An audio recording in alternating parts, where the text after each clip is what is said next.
All right, so I wanted to comment on some of what I've read from the book White Privilege in the past few weeks, particularly kind of what they talk about in that um, white people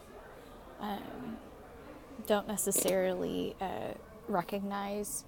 their own ethnicity. And I think that's a really interesting point that was brought up by multiple chapters in the book. Um, and what really interests me about that is kind of the fact that they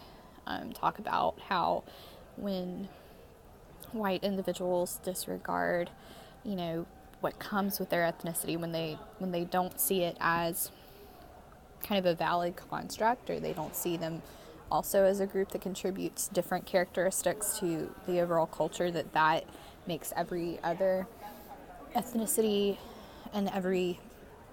other person that kind of deviates from that seem like the other. And I think in a lot of ways that can be, um, it can be potentially damaging if people aren't, you know, felt, or if they don't feel like they are, if they don't aren't seen as the norm. Sometimes that can be a good thing. Like if we're thinking about like achievement, and you have a group of people that are above the norm, but oftentimes when you're not seen as normal, sometimes there's the implication that maybe you feel or you're seen as abnormal, and that can be discouraging, because it can make your experience seem it's almost invalidated or not accepted. um, and I think the book really, taps into this, that um, white culture and, the white ethnicity is so powerful because it is not acknowledged. Um, and with that, again, like I said, like other people from other groups and other, that whose experiences may deviate, um, feel like they're not included in kind of this normal story, or like what is seen as normal, maybe what is seen as acceptable. Um, and it almost, I don't know, like I can't remember if they really like made this argument, but sometimes it makes the other seem like pathologized. Like, if we think about, mental health, and to for something to be, or health in general, for something to be abnormal, it means that it's something that potentially needs to be treated. It's something that's not functional. And so, like, to constantly have something that is this invisible norm that, you know, carries more power than we realize, it makes other people potentially feel abnormal, and that, there's something wrong with them if they don't fit the norm that they may not even be fully aware of. Um,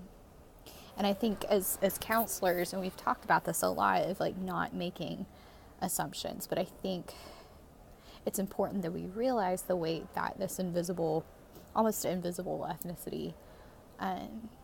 creates, because I think a lot of times, like, no matter what background we come from, yes, it shifts